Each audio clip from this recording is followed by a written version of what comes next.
نحمده ونصلي على رسوله الكريم أما بعد فأعوذ بالله من الشيطان الرجيم بسم الله الرحمن الرحيم ولا تقولوا لمن يقتل في سبيل الله أموات بل أحياء ولكن لا تشعرون قال النبي صلى الله عليه وسلم أفضل الصيام بعد رمضان شهر الله المحرم أو كما قال عليه الصلاة والسلام۔ معزز سامعین، یہ محرم الحرام کا مہینہ ہے۔ اسی مہینے کے اندر نواسۂ رسول حضرت امام حسین رضی اللہ تعالی عنہ کو شہادت نصیب ہوئی۔ اسی مناسبت سے میں یہ سمجھتا ہوں کہ حضرت امام حسین کے مقام و مرتبہ کو بیان کیا جائے، لیکن اس سے پہلے کہ میں حضرت امام حسین رضی اللہ تعالی عنہ کے مقام و مرتبہ کو بیان کروں، محرم الحرام کی تاریخی حیثیت اور اس کی فضیلت سامنے آ جائے، تاکہ لوگوں کو معلوم ہو کہ محرم الحرام کی فضیلت کیا ہے اور محرم الحرام کی عظمت اور فضیلت کیا ہے۔ سب سے پہلے تو آپ یہ جان لیں کہ محرم الحرام کے لغوی معنی ڈکشنری کے حساب سے اس کے معنی آتے ہیں مکرم، محترم کے۔ حضرت ابراہیم علیہ السلام کی ایک دعا جس کو قرآن نے بیان کیا، ربنا انی اسکنت من ذریتی بواد غیر ذی زرع عند بیتک المحرم۔ پروردگار عالم نے دوسری جگہ ارشاد فرمایا، جعل اللہ الکعبۃ البیت الحرام۔ بیت حرام سے مراد خانہ کعبہ ہے۔ اگرچہ اس زمانے کے اندر اس زمانے کی طرح خانہ کعبہ بنی ہوئی نہیں تھی، لیکن اس کی جگہ جانی اور پہچانی تھی۔ اس کے بارے میں ہم پھر کبھی تفصیلات سے بیان کریں گے۔ اللہ نے فرمایا، ان عدت الشہور عند اللہ 12 شہرا فی کتاب اللہ یوم خلق السماوات والارض منها 4 حرم ذلک الدین القیم فلا تظلموا فیہن انفسکم۔ پروردگار عالم کے پاس مہینوں کی تعداد 12 ہے، اور یہ 12 جو تعداد ہے، اللہ تبارک و تعالیٰ نے فرمایا اس تعداد کو میں نے، یعنی اللہ تبارک و تعالیٰ نے زمین و آسمان کو پیدا کرنے سے پہلے ہی بنا دیا کہ مہینوں کی تعداد کتنے ہیں؟ 12۔ دوستو، اللہ تبارک و تعالیٰ نے فرمایا فَلَا تَظْلِمُوا فِيهِنَّ أَنفُسَكُمْ، اے میرے بندو تم اپنے آپ کے اوپر ظلم مت کرو۔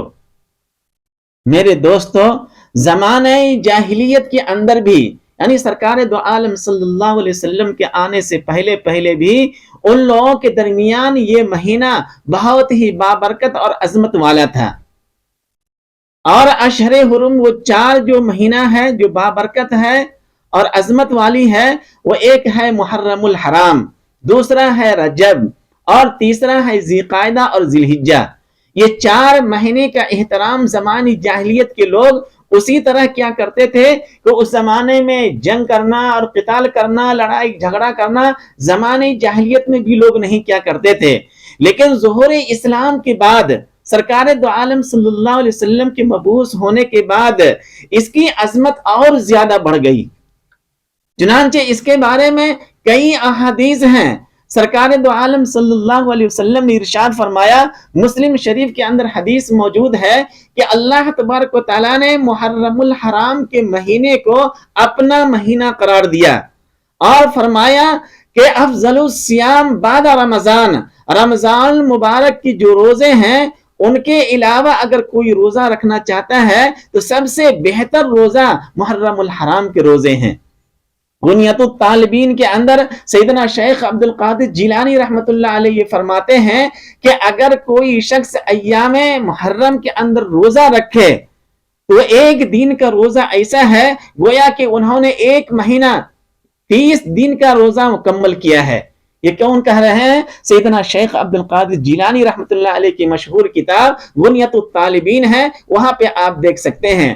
اما عائشہ رضی اللہ تعالی عنہا بیان کرتی ہیں کہ سرکار دو عالم صلی اللہ علیہ وسلم نے ارشاد فرمایا کہ محرم الحرام، عاشورہ محرم، 10ویں محرم کا روزہ آپ صلی اللہ علیہ وسلم کی امت کے اوپر فرض تھا۔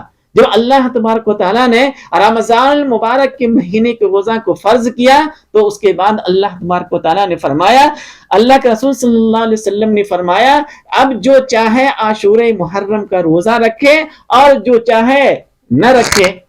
لیکن میرے دوستو، ان کی محرم الحرام کی اتنی فضیلت ہے کہ حضرت عبداللہ ابن عباس رضی اللہ عنہما وہ بیان کرتے ہیں کہ سرکار دو عالم صلی اللہ علیہ وسلم ہجرت سے پہلے بھی اس کا اہتمام کرتے تھے، روزہ رکھا کرتے تھے عاشورہ محرم کا۔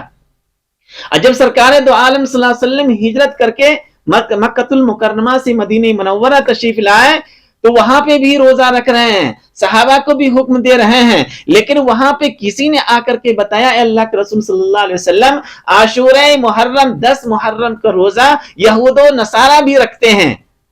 تو سرکار دو عالم صلی اللہ علیہ وسلم نے ارشاد فرمایا کہ وہ لوگ کیوں رکھتے ہیں؟ جب ان سے پوچھا گیا کن سے؟ یہود و نصارہ سے، تو وہ لوگ کہنے لگے کہ یہی دن ہے، یعنی عاشورہ محرم، جس دن حضرت موسیٰ علیہ السلام اور ان کی قوم بنی اسرائیل کو اللہ تبارک و تعالیٰ نے ان کی دشمنوں سے نجات دی اور فرعون اور آل فرعون کو غرق کر دیا، وہ محرم الحرام عاشورہ محرم ہی کا دن تھا۔ اس لیے ہم تمام لوگ روزہ رکھتے ہیں۔ سرکار دو عالم صلی اللہ علیہ وسلم نے فرمایا کہ حضرت موسیٰ علیہ السلام سے تعلق میرا زیادہ ہے، میں زیادہ حقدار ہوں کہ اس دن کو روزہ رکھوں۔ چنانچہ آپ صلی اللہ علیہ وسلم نے روزہ رکھا اور رکھنے کا حکم فرمایا، تمام صحابہ کو حکم دیا کہ عاشورہ محرم کا روزہ رکھے۔ لیکن سرکار دو عالم صلی اللہ علیہ وسلم نے فرمایا کہ یہود و نصارہ سے امتیاز ہونی چاہیے۔ اس امتیاز کے لیے فرمایا، اگر میں آنے والے سال زندہ رہا تو 2 روزہ رکھوں گا، 9 محرم یا 10 محرم، 10 محرم یا 11 محرم۔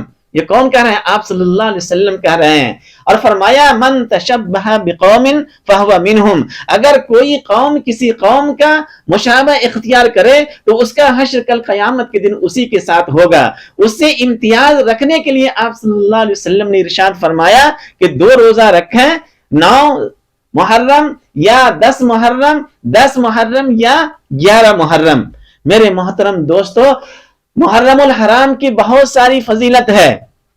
حضرت علی رضی اللہ تعالی عنہ راوی ہیں، وہ بیان کرتے ہیں کہ اگر کوئی شخص محرم الحرام کے روزہ رکھے تو وہ ایسا ہی ہے جیسا کہ پچھلے 1 سال کے گناہ کا کفارہ ہے۔ وہ جس طرح نفلی روزہ رکھتے ہیں یوم عرفہ کا، یوم عرفہ کا روزہ اگر کوئی شخص رکھے تو 2 سال کے گناہوں کا کفارہ ہے۔ اور حضرت علی رضی اللہ تعالیٰ عنہ فرماتے ہیں، اگر کوئی عاشورہ محرم کے دن روزہ رکھے تو اللہ تبارک و تعالیٰ ان کے پچھلے 1 سال کے گناہوں کو معاف کر دیں گے۔ ان کے گناہوں سے مراد گناہ صغیرہ ہے، گناہ کبیرہ نہیں ہے۔ گناہ کبیرہ کے لیے توبہ شرط ہے۔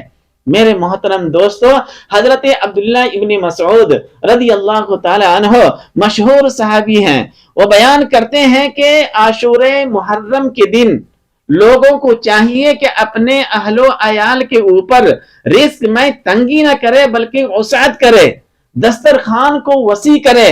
اگر کوئی شخص دسترخوان کو وسیع کرے گا تو اللہ تبارک و تعالیٰ پورا سال اللہ تبارک و تعالیٰ اسی طرح اس کو کھلاتے رہیں گے، پلاتے رہیں گے۔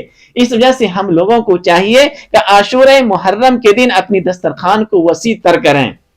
میرے دوستو، ایسا کیوں؟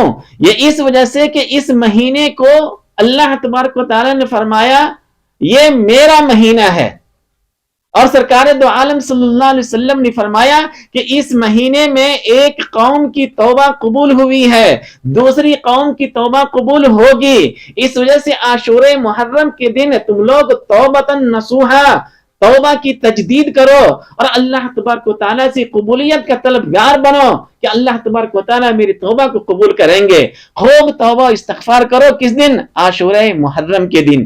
بہت بڑی بابرکت والی دن ہے وہ۔ لیکن میرے دوستو، محرم الحرام کے اندر اور عاشورہ محرم کے اندر مسلمانوں کو چاہیے کہ وہ اپنا عقیدہ درست رکھے، کام وہی کریں جو سرکار دو عالم صلی اللہ علیہ وسلم سے ثابت ہے، اور جتنے رسم و رواج اور خرافات ہیں ان تمام چیزوں کو ختم کر دے اور وہ دیکھنے کی کوشش کرے کہ سرکار دو عالم صلی اللہ علیہ وسلم کا عمل کیا ہے۔ سرکار دو عالم صلی اللہ علیہ وسلم نے محرم الحرام کے اندر کس طرح اعمال کیے ہیں، اور سرکار دو عالم صلی اللہ علیہ وسلم سے صحابہ سیکھے، صحابہ نے تابعین کو بتایا، تابعین نے تبع تابعین کو بتایا، تبع تابعین سے ہمارے بزرگان دین کی معرفت وہ ہم تک پہنچا۔ میرے دوستو، میں ایک بات یہ کہتا ہوں، اگر معاشرے اور سماج کے اندر کسی کا شجر نسب اوپر تک نہ ملتا ہو، فلاں آدمی فلاں کا بیٹا ہے، وہ فلاں کا بیٹا ہے، وہ فلاں کا بیٹا ہے، دادا پردادا تک جائے اس کا نسب، تو معاشرے اور سماج کے اندر ان کو پسندیدہ اور محترم نگاہ سے دیکھے جاتے ہیں، یعنی یہ شخص اچھا ہے اور اس کی نسب جو ہے وہ عالی ہے۔ اسی طرح اعمال کے اندر بھی شجرہ ہوتا ہے کہ اگر کوئی اعمال چلتے چلتے چلتے سرکار دو عالم صلی اللہ علیہ وسلم تک پہنچ رہی ہے تو اس اعمال کو آپ شوق سے کریں اور دیکھنے کی کوشش کریں کہ سرکار دو عالم صلی اللہ علیہ وسلم تک یہ باتیں کس طرح پہنچ رہی ہے، اور اگر نہیں پہنچ رہی ہے تو اس اعمال کو کرنا آپ چھوڑ دیجئے، کیونکہ سرکار دو عالم صلی اللہ علیہ وسلم تک جو باتیں پہنچ رہی ہے تو وہ گویا کہ دین ہے، وہی دین ہے، وہی دین اسلام ہے، اور اس کے علاوہ جو ہے وہ فریب ہے، جھوٹ ہے، اور دوسرے الفاظ میں کہہ دیجئے کہ وہ بدعت ہے، دین کے اندر نئی ایجاد ہے۔ میرے دوستو، بات وہی ہوگی جو سرکار دو عالم صلی اللہ علیہ وسلم کہہ رہے ہیں، مرضی اللہ اور اللہ کے رسول صلی اللہ علیہ وسلم کی چلے گی۔ اس وجہ سے مجھے دیکھنا ہے کہ محرم الحرام کے اندر سرکار دو عالم صلی اللہ علیہ وسلم کیا کرتے تھے اور صحابہ کرام رضوان اللہ تعالی علیہم اجمعین کیا کرتے تھے، اس کو ہم دیکھنے کی کوشش کریں، اور محرم الحرام کے اندر کوئی لایانی چیز نہ کریں جس کے اوپر ہماری پکڑ ہو۔ مجھے امید ہے کہ اللہ تبارک و تعالی ہم لوگوں کو کہنے سننے سے زیادہ عمل کرنے کی توفیق عطا فرماوے، اور اس کا دوسرا پارٹ انشاءاللہ کل بیان کریں گے، محرم الحرام کے اندر کون سی ایسی تاریخی چیزیں ہوئی ہے، انشاءاللہ اس کو ہم کل بیان کریں گے۔ اللہ تبارک و تعالی ہم لوگوں کو کہنے سننے سے زیادہ عمل کرنے کی توفیق عطا فرماوے، آمین۔